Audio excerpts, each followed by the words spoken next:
Magandang gabi po sa lahat. At narito po tayo ngayon sa ating Wednesday Bible Study. At let's pray na tayo ay gabayan ng Panginoon sa ating pag-aaral. Aming Ama sa langit, Panginoon, we thank you for this wonderful day that you have given us. Maraming salamat po. Thank you for this opportunity to study your word. Salamat po, Panginoon, sa mga nakikinig, sa mga sumasali. Salamat po sa bawat isa na handang makinig sa inyo, Panginoon, sapagkat laging merong pagpapala ang inyong mga salita. Kaya naman, Lord, we just commit everything to you. We offer everything to you, Lord, na kayo ang maitaas, kayo ang maluwalhati, Panginoon, sapagkat ang inyong salita ay katotohanan. Pinupuri namin kayo, Panginoon, sa gabi ito. Sa pangalan ng aming Panginoong Jesus. Amen. So, kumusta? At magandang gabi sa lahat. So, ang ating pag-aaralan ngayon ay Colossians chapter 2, verses 2 to 3. Sige, Agnes, pakibasa mo yan. Colossians 2, verses 2 to 3. So, yung po mga mga Bible dyan ay kuhanin nyo na rin ho ang inyong mga Bible at tayo ay mag-aaral ng salita. Colossians 2 verses 2 to 3. Colossians 2 verses 2 to 3. 2 to 3. Okay. Okay, Colossians 2 verses 2 to 3. Yes, oo. Okay. That their hearts may be braced, comforted, amplified. Okay. So, do I have to read the... Huwag mo na basahin yung nasa parenthesis. Okay. Sige.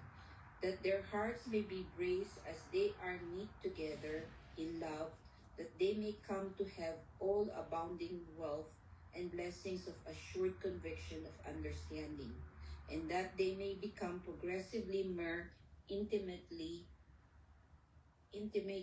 acquainted with and may know more definitely and accurately and thoroughly the mystic secret of God, Christ, in Him all the treasures of wisdom and knowledge. Knowledge and enlightened are stored up and lie hidden. Ayun. So, amplified version, kaya medyo mahaba yan. Ano? Pero ang pag-aaralan natin ngayon dito sa 2 verses na ito ay pinamagatan nating rooted in Christ, nakaugat kay Kristo, kaya naman mayaman kay Kristo. So, rooted in Christ, rich in Christ. Magandang ano yan, di ba? Magandang malaman sa umpisa pa lang. Nakaugat kay Kristo at pinayaman, enriched, rooted in Christ, rich in Christ. So, salamat sa pagkakabasa ng salita ng Diyos at ngayon po ay iisa-isahin natin ang salita. So, handa na po ba tayo? Kumusta kayo? Nandito ako ngayon sa aming bahay.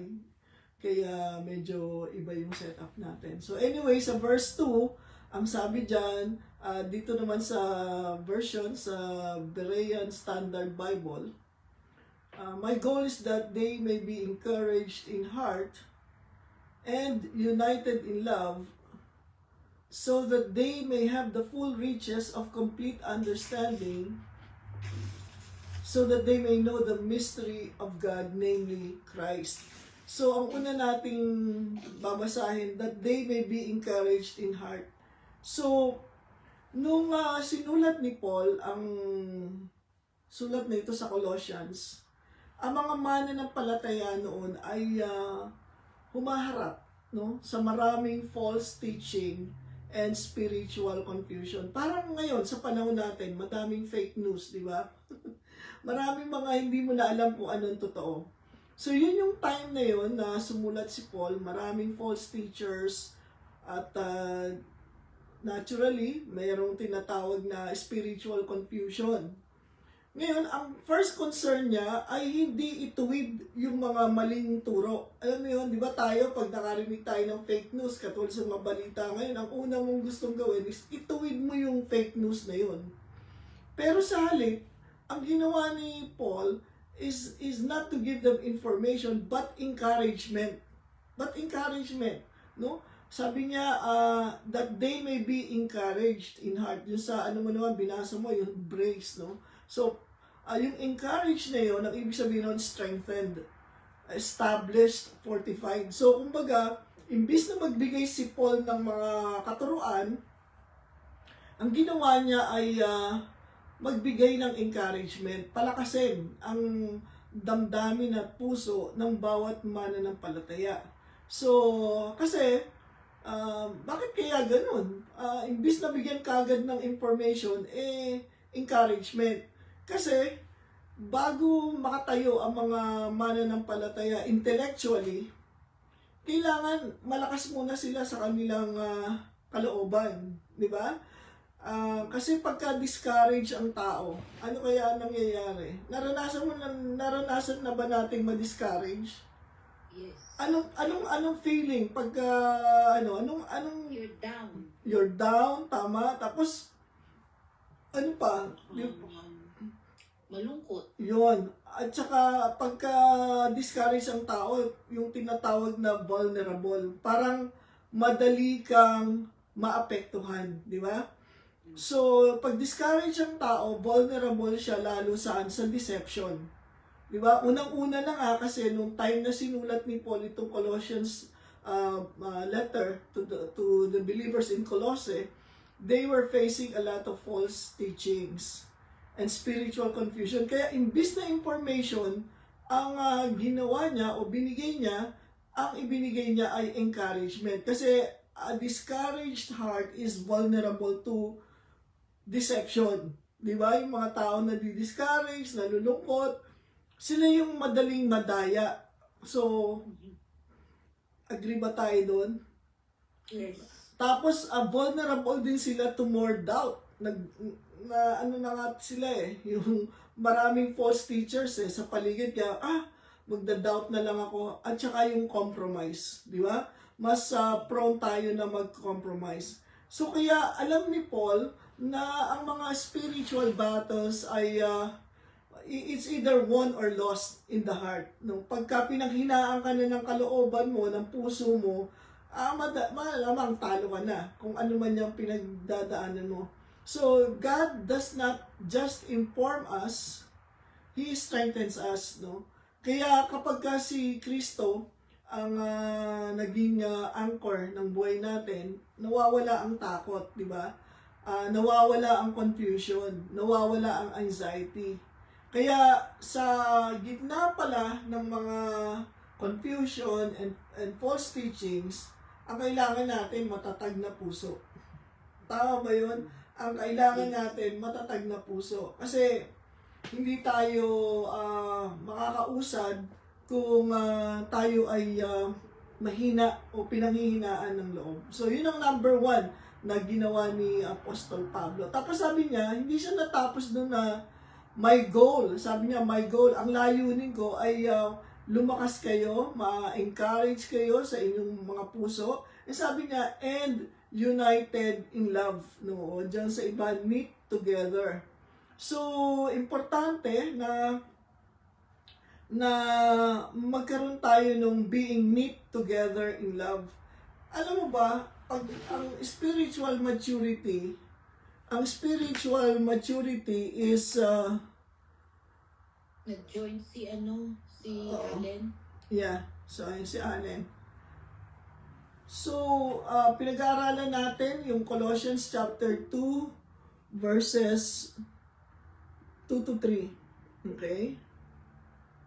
So, Colossians chapter 2 verses 2 to 3, na-discuss na natin yung verse 2 na sa gitna ng confusion, ang binigay ni Paul ay encouragement, hindi information. Kasi pag discourage ang tao, mas lalo siyang vulnerable to more deception, to more doubt, and to compromise. Ngayon sabi niya dun sa ikalawa, knit together or united in love. No?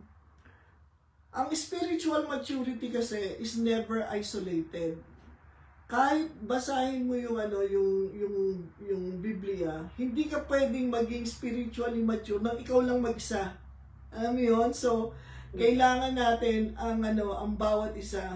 So, ang knit together, so you can just imagine yung knit ay tightly woven. Parang yan, parang yung mga sinulid sa isang damit. Di ba naranasan niya, lalo na yung mga sweater, pag may isang sinulid na ano doon, tapos hinatak mo, lalong magsusunod-sunod ng mawala, di ba? O malagas, no? Yung damit. So, kinoconnect ni Paul ang encouragement with unity. Bakit? Kasi a divided church is a weak church. Di ba? A house divided against itself shall not stand. Pero a loving church is a strong church. yun naman ang kabaliktaran. So, pag divided ang church, weak. Pag loving ang church, strong. Pero alam niyo ba na false teachings often isolate people? Kaya maraming mga Kristiyano at maging nagtuturo na pag sinabi nila, I know something, others don't, parang, yun? Baka mamaya, private interpretation na lang yan ng Biblia. O kaya pag sinabi naman ng iba na, oh, I can stand on my own, I don't need the church, I don't need fellowship, yun? Di ba? Ang Panginoon na nga nagsabi na ang maturity natin ay hindi kung ikaw lang mag-isa. So, real growth happens in a community like a local church. Di ba? Minsan, narinig mo lang yung patotoo ng isa na na-bless ka na di ba? Parang lumakas ka na roon. And then, unity strengthens faith. Sabi ko nga, pag narinig mo yung mga kapatiran na nandiyan at nagpapatuloy sa Panginoon, na-encourage ka rin. And of course, there is guarding of truth in a community. No? Pag may isang medyo nawawala, pwede mo i-correct di ba? So, anong lesson doon? You cannot grow deeply in Christ while remaining disconnected from His body. Di ba? Paano lalago yung katawan paano lalago yung puso mo kung wala ka sa katawan, di ba? So, we cannot grow any deeper kung tayo ay disconnected from His body. Ngayon, dun sa sumunod na talata, sabi niya rito, that they may have the full riches of complete understanding. Pinag-aaralan natin, Colossians chapter 2, verses 2 to 3. That they may have the full riches of complete understanding, in whom are hidden all the treasures of wisdom and knowledge. So, pansinin mo yung language na ginamit ni Paul. Sabi niya, that they may have full riches. Number 1, full riches. Number 2, complete understanding. Pangatlo, in whom are hidden all the treasures. Napunan niyo ba yun? Full riches, complete understanding, treasures. Ano yung sabihin nun? Di ba napakagandang pakinggan? Napakagandang pakinggan. Kasi, yung mga false teachers dun sa Colossae, they promised hidden knowledge. No? Meron kami ituturo sa inyo, eto, ganito, mga kung ano-anong mga hidden knowledge nila and spiritual secrets. Pero si Paul, sabi niya, you don't need something beyond Christ. Kaya yung mga iba, the Bible plus, meron silang sarili nilang libro. Bawa, kunyari, Mormons. Yeah, meron din silang Bible, pero the Bible plus the Book of Mormons. Ganyan sila. O, the Bible plus ganitong mga katuruan. No, we don't need anything else beyond Christ. Ang kailangan natin is to become deeper in Christ. No, we don't need anything beyond Christ. We need to be deeper in Christ. Kaya, tapos, nakakatuwa kasi, di ba sabi niya, full riches, complete understanding, treasures. Puro kayamanan, di ba? Napunan niyo ba yun? Ang gusto ipakita ni Paul, napakayaman ng salita ng Diyos. No? So, dahil full riches, complete understanding, and treasures, ang niyan, that will translate to all wisdom, all knowledge, all treasure, found only in Christ. So, kung naghanap tayo ng wisdom, hindi tayo pupunta kung saan. Kanino tayo pupunta? Pupunta tayo kay Kristo. Amen, di ba? Kung kailangan natin ng knowledge, kanino ka pupunta? Kay Kristo. Kung kailangan mo ng treasure, the treasure of wisdom and knowledge, kanino ka pupunta? Kay Kristo. Kasi wisdom, knowledge, treasure, they are all found in Christ. At nakita ninyo, all wisdom. It's not partly wisdom. All knowledge, all treasure. Hindi yung it's not reserved for any special people. It's for those who are willing to submit themselves to the wisdom and knowledge of Christ. So kaya, kay Kristo lang naroon, no? In Christ is everything necessary for salvation, growth, and maturity. Hindi sa iba, no?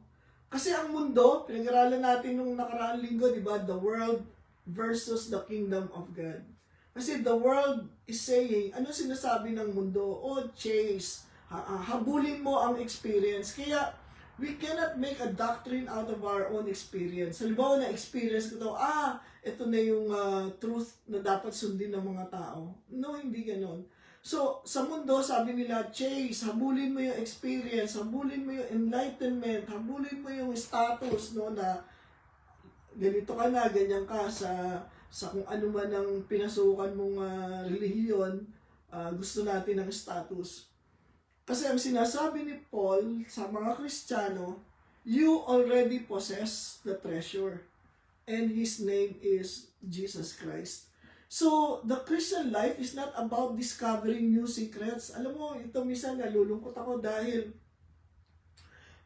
marami sa mga Kristiyano, they're after all these interesting topics, mga secrets, kumbaga. Hindi naman yun ang buhay natin bilang Kristiyano. It's not about discovering new secrets here and there. It's about discovering the depth of the one you already have. At sino yun? Si Kristo. Kailangan, di ba sabi nga niya, we don't need to go beyond, sabi ni Paul, we just need to go deeper. No, hindi tayo lalabas, lalalim. Kasi andito na si Kristo, kailangan lumalim tayo. So, mamaya meron kayong time magtanong, no? So, paano yun? Ang sabi ni Paul dito sa Colossians 2:2-3, again, what is the background of this particular letter? They were bombarded with false teaching and spiritual confusion. Yung mga Kristiyano nagugulo, no? Daming fake teachings. So, anong ginawa niya? Sabi niya, okay, para maging mature kayo, sabi ni Paul sa mga believers in Colossae, kailangan you have to have internal stability. Kailangan matatag kayo sa loob, kaya hindi niya binigyan ng maraming information yung mga Christians sa Colossae. What he did was encourage them to be strengthened internally. Kasi pag malakas yung loob mo, mas madali kang makakalaban sa mga confusion. And then, kailangan din healthy tayo relationally as a body, as a local church. No, kailangan magkaroon tayo ng unity in love, meet together in love. And then, kailangan natin din ng spiritual depth, yung lalim.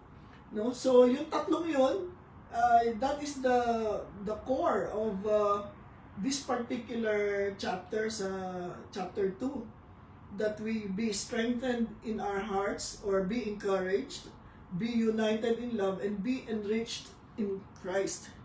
So, simply, sa madaling sabi, sa simpleng salita, strong hearts, loving unity, and deep confidence in Christ.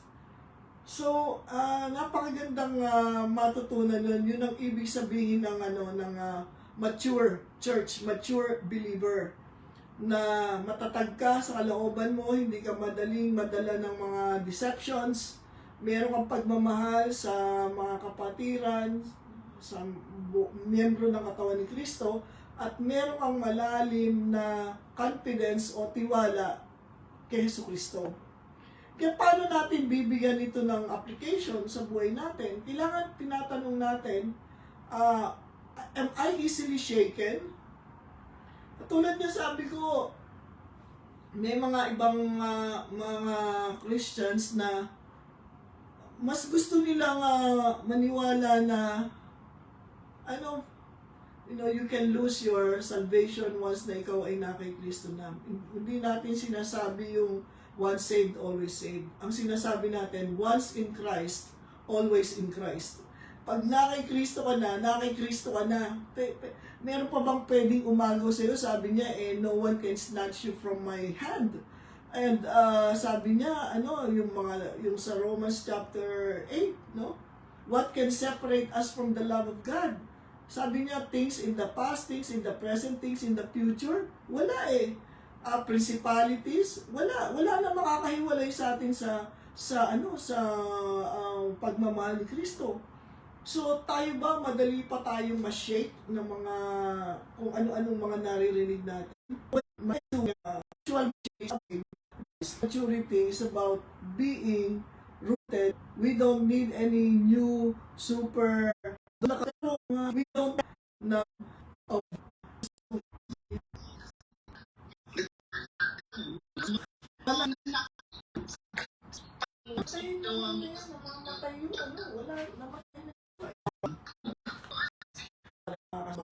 puso niya, who for the joy that was set before us, na hindi wala yon. Kaya nga no one can separate us from the love of God. So pag binasa mo yung na no one can separate us from the love of God, maliwanag yun sa Romans chapter 8:30 to 32. Wala na kahit nga si Satanas hindi ka pwedeng hindi ka pwedeng hindi ka pwedeng kuhanin. So paano ka pa pwedeng mawala? Di ba? Yun ang problema ng mga tao pagka hindi mo naintindihan yung totoong sakripisyo. Kaya nga grace Pagka grace, it's not of your own doing. We were saved by grace, but we want to keep our selves saved. Hindi it's all about Christ. No, tsaka basahin ko lang sa inyo sa Romans chapter. Sabi niya, who will bring a charge against God's elect? Sino pa raw ba ang magbibigay ng charges sa atin? No? Sabi niya, na-justify ka na ng Diyos Kasi yung judge mo, yun din ang savior mo. So, paano ka pa, sino pa magbibigay ng charge sa iyo? Who is there to condemn us? For Christ Jesus who died, and more than that, was raised to life, is at the right hand of God, and He is interceding for us. No?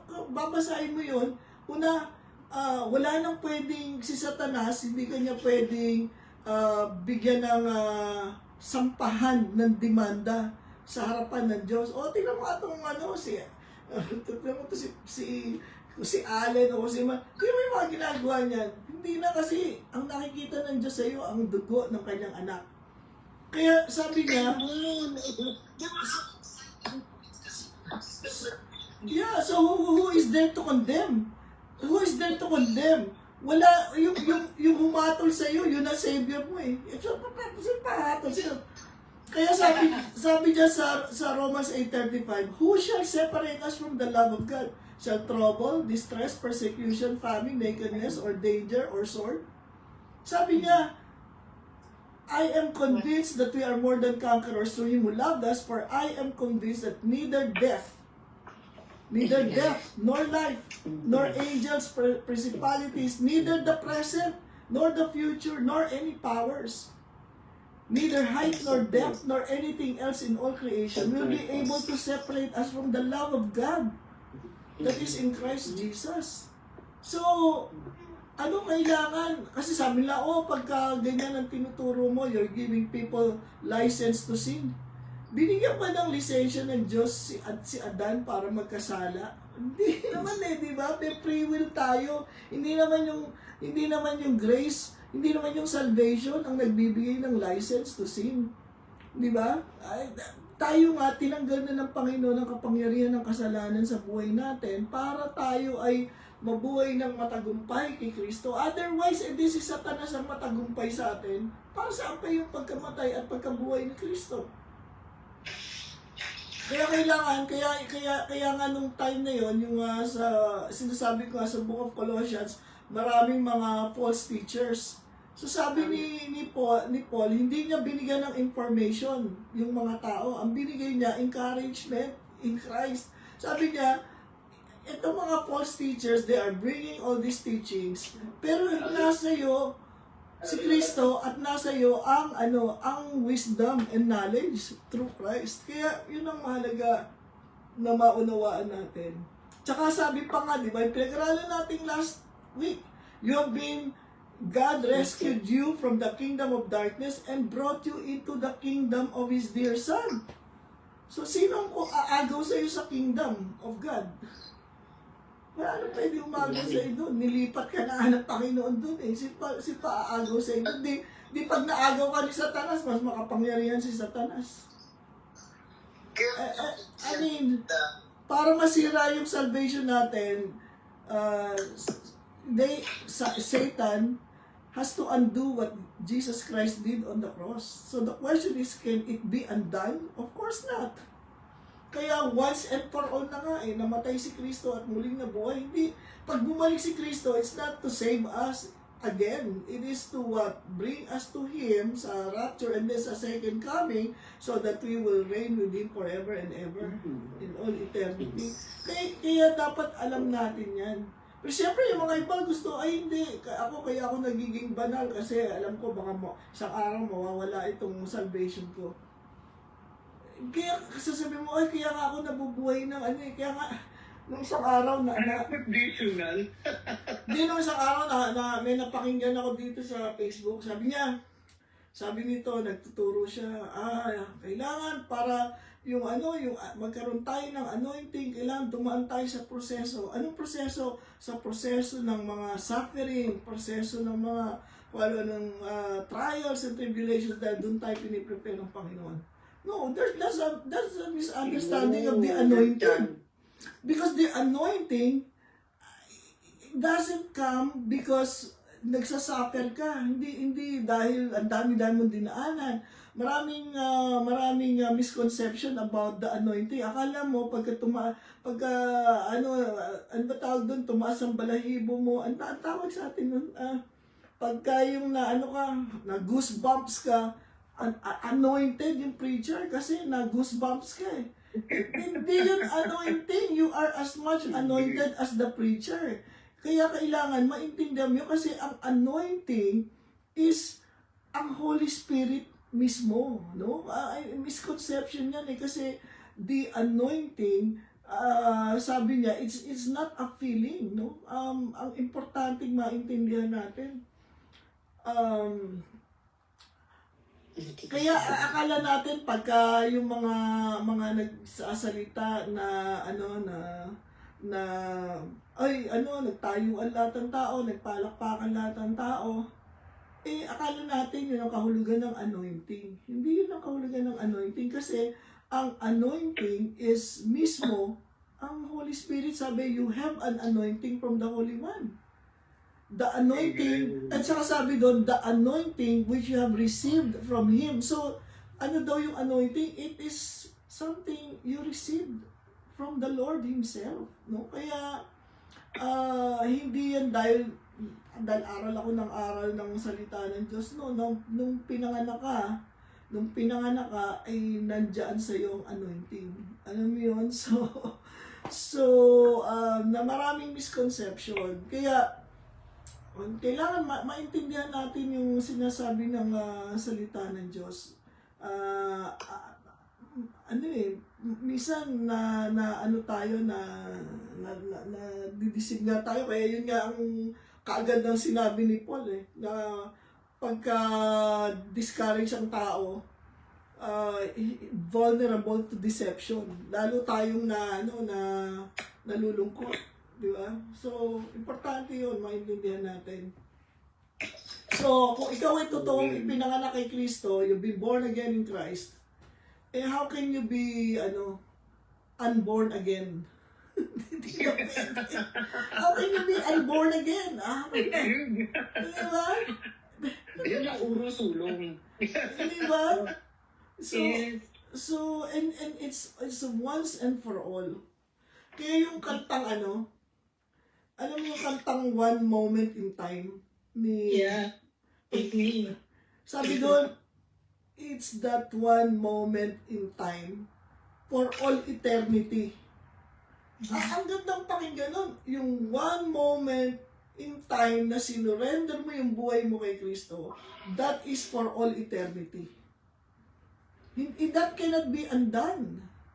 No? So, importante marinig natin yan kasi maraming mga Kristiyano, urong sulong kasi, and then, pansinin mo yung sinabi sa Titus. Nako, napakaganda nitong encouragement na to sa atin ng Panginoon.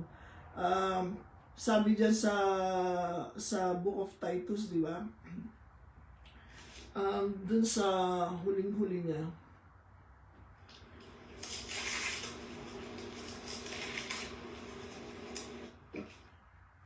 Habang hinahanap ni Sister Marie, hence the word ang magandang balita, ang mabuting balita. Kasi yun na yun Yeah. Ultimate yun no? Yun talaga. You cannot be, hindi mo pwedeng sabihin na, sabi doon, unto him who is able to keep me from falling. And sabi dyan, to present me blameless unto his coming. Sabi niya, who is keeping you from falling? Is it you? No, sabi doon si Jesus ang nagki-keep us from falling. So, pagka inisip mo na, I've been saved by grace, tapos I have to keep my salvation through my works, di ba? Doon sa illustration na binigay ko sa inyo between the kingdom and in the world is self-effort. You're trying to earn God's favor, you're trying to earn salvation, trying to earn the approval of God. Hindi yun Wala naman makakagawa niya ng approval natin sa Panginoon Siya lang ang gumagawa niyan, di ba? Kasi siya lang naman ang may kapangyarihang gawin niyan. Amen. Di ba? Kaya wag tayong madala sa mga deception of the enemy. Di ba? Nagkamali ako saan pala yun sa Jude.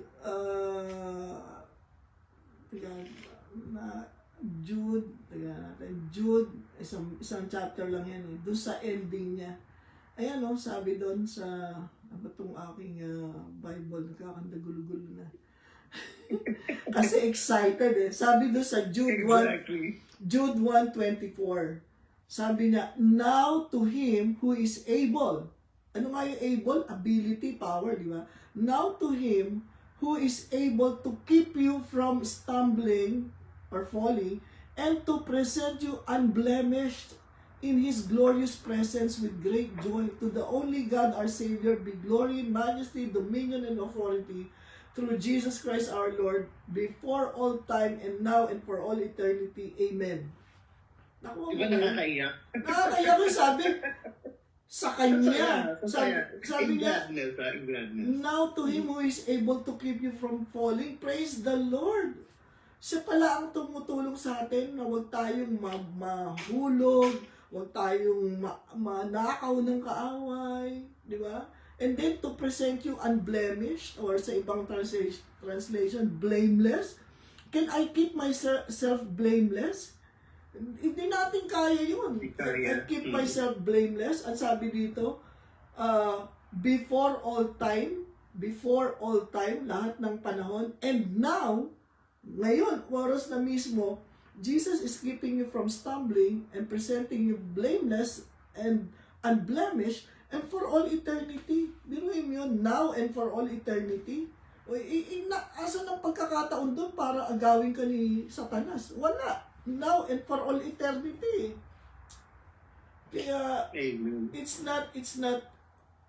not about what you do or you don't do. It's about Christ. Of course, ang sabi doon, kahit na anong confession mo ng na ikaw ay born again, pero ang buhay mo naman ay nabubuhay ka sa kasalanan, then sabi doon, examine yourself whether you are in the faith. O tingnan mo rin yung sarili mo. Ako ba ay totoong nagsuko ng buhay ko kay Kristo o ako ay nadala lang sa mga kantahan, nadala lang sa mga kung ano man masasayang fellowship and everything. Baka hanggang doon lang yung mo, hindi mo pa naisuko yung buhay mo. Di ba? Pero kung talagang totoo ka, ayan yan. Ayan ang salita ng Diyos. Kaya salamat sa Kanya. Kaya yan nga ang ginagawa ni Apostol Pablo, lagi niyang i-encourage yung mga believers with the truth, with the wisdom that is Christ Himself.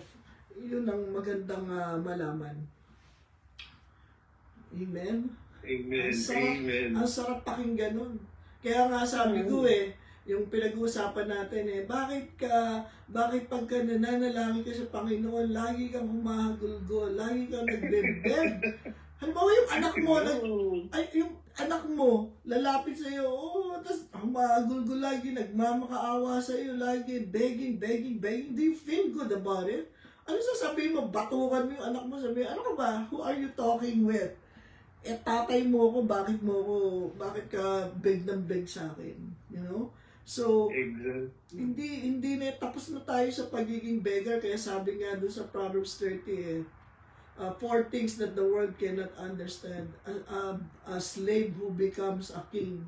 Tayo yun Slave to sin, and then you became a king. Hindi yan maintindihan ng mundo, kahit ikaw hindi mo maintindihan yan Kaya hindi mo rin makita yung sarili mo na king, no? So, it's important that we that we learn about it. Of course, hindi lahat ng tao agree sa iyo. And sabi nga, we are not preaching any other doctrine. Let the word, speak to you. Yeah. Let the word speak to you. Kasi, isipin mo na lang to sa milyon, mahigit 1 milyon na mga Israelita na umalis mula sa Egypt, meron bang isa sa kanilang nakabalik? Wala.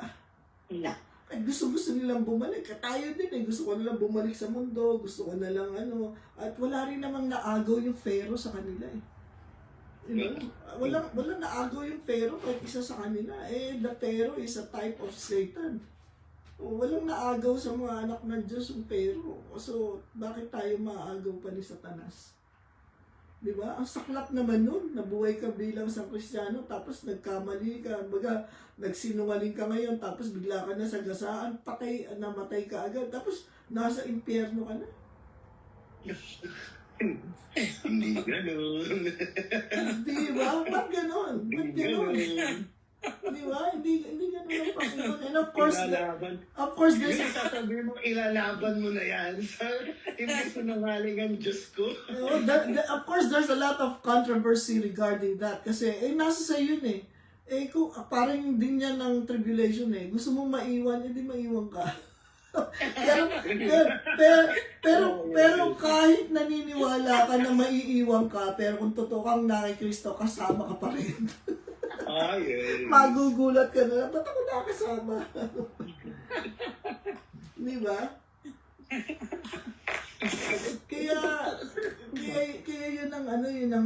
yun ang maganda sa salita ng Diyos pagka naunawaan natin talaga. Amen? Tsaka exciting, di ba, Sister Marie? Talagang exciting siya kasi minsan kahit alam mo na, minsan pag napapaalala sa'yo na, uy, nandito lang ako, yung knowing na siya ang may kontrol ng buhay mo. Oo. Alam niya lahat ng nangyayari sa'yo. Oo. Minsan syempre, lahat naman tayo dumadaan sa ganun eh. Bakit? Di yung may tanong na bakit? Tapos, Yeah. saan at kailan ito matatapos? Pero, Yeah. pero knowing na, oo nga pala, yung parang, sinusolve mo yung problema na, tapos naman eh, gawa Oo. na yan eh. Yeah. Maghintay ka lang. It is finished na nga eh. It is finished eh. Di ba, we talk about it. Di ba, parang, pag sinabing done, pag sinabing na tapos na, it's finished na, finish na. Kaya nga. Kasi minsan matigas din talaga. And honestly, lahat naman din tayo. Minsan matigas din ang ulo. Ako na lang, sabihin ko na lang, matigas din ulo ko. Minsan, hindi yun naman sa gusto mong kalabanin ng Diyos or nagdududa ka. Pero minsan nakakalimutan mo dahil nakafocus ka sa problema. Oo. Na nakakalimutan mo yung tignan yung bigger picture. Hindi ito ang pinlano ng Diyos para sa akin. Hindi ito ang gusto. Di ba? Pero nangyayari pa rin. Kaya there are times na minsan pag naiisip mo na ano pa ba ang gagawin mo na para mahiwalay ka sa Panginoon. Wala nga. Kasi, di ba, sige nga, subukan mo. Di ba parang, kasi Sister Marie, I'm sorry, I know, may isang topic kasi na narinig ako na, if God created the world, He created everything, di ba, lahat? Eh, paano yung mga naguhubad na sa club, mga naguhubad? Eh, paano yun? Ginawa ba yun ng Diyos? Nandun ba ang Diyos? Hindi. Pero kasi, yung kasalanan ng tao ang nag-create nun, hindi ang Panginoon. Kasi lahat ng ginawa ng Panginoon, mabutit, maganda. Everything, di ba? It's all good nga eh, di ba?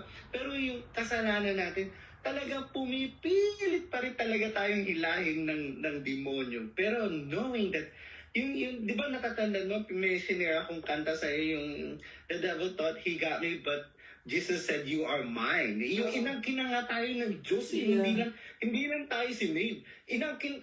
Sinave tayo. Pero in a sense na, inangkin na niya tayo.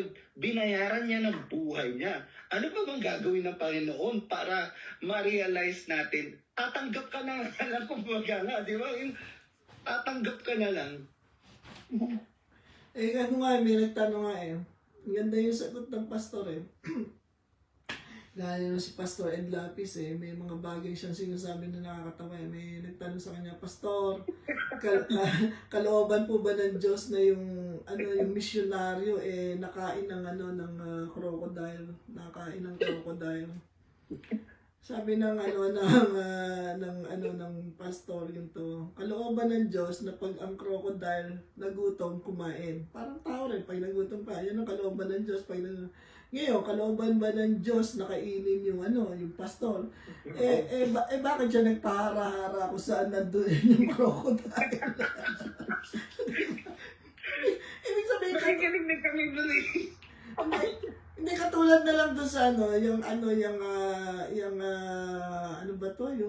nasa Arizona, the Grand Canyon. Yung Grand Canyon maganda, pero tatayo ka doon sa pinaka-ledge ng Grand Canyon at susubukan mo magse-selfie ka doon. You're inviting trouble, di ba? Ba't ka tatayo doon? Magse-selfie ka? Ang daming nahuhulog doon. But use your head, no? Kaya nga wisdom nga na kay Kristo, eh. Di ba? So, yun ang mga natin. So, but anyway, salamat sa Panginoon. We can continue with the discussion and we'll just pray para doon sa Facebook Live natin. Amen? Sige, pagdasal lang natin. No? Sister Marie, pinag-usapan natin yan. PM mo na lang sa akin kung yung sa yearly subscription. Di ba? Yeah, oo. Yung, parang yung sa ginagawa ng sinabi natin na para hindi na Mas madali ba yung Zoom sa mga tao kaysa Google Meet? Ako ito, convenient naman itong Google Meet sa akin eh. Okay. Pero gusto ko nga ipaliwanag sa Sunday sa mga tao para mas madali sila. Sige, let's pray. Panginoon, maraming salamat sa mga napag-usapan namin ngayong Bible study na to. Naniniwala po kami na ang katotohanan ninyo ang magpapalaya sa amin. Kaya naman, Panginoon, salamat po na nililiwanag niyo lagi ang aming mga isip. Salamat po sa mga inyong salita na aming kalakasan. Lord God, thank you for reminding us, oh God, that our treasure is indeed Jesus Christ. Hindi na kami hahanap ng iba pang treasure kasi ang Panginoon na yun. Lord, susuko namin sa inyo ang lahat ng aming mga plano. Nawa ay malugod kayo, Panginoon, and it's only by your grace that all our plans, oh Lord God, will be fulfilled according to your will. Kaya po, salamat at sa mga nakikinig, Lord God, na maunawaan nila na kayo lamang ang daan patungo sa presensya ng Ama. There's no other way but Jesus Christ. And so, Lord, thank you for giving us faith to believe na Jesus is our only Savior and our only Lord. Kaya sa inyo po namin binibigay lahat ng papuri at pasalamat sa pangalan ni Jesus. Amen. Amen. Amen. Praise the Lord.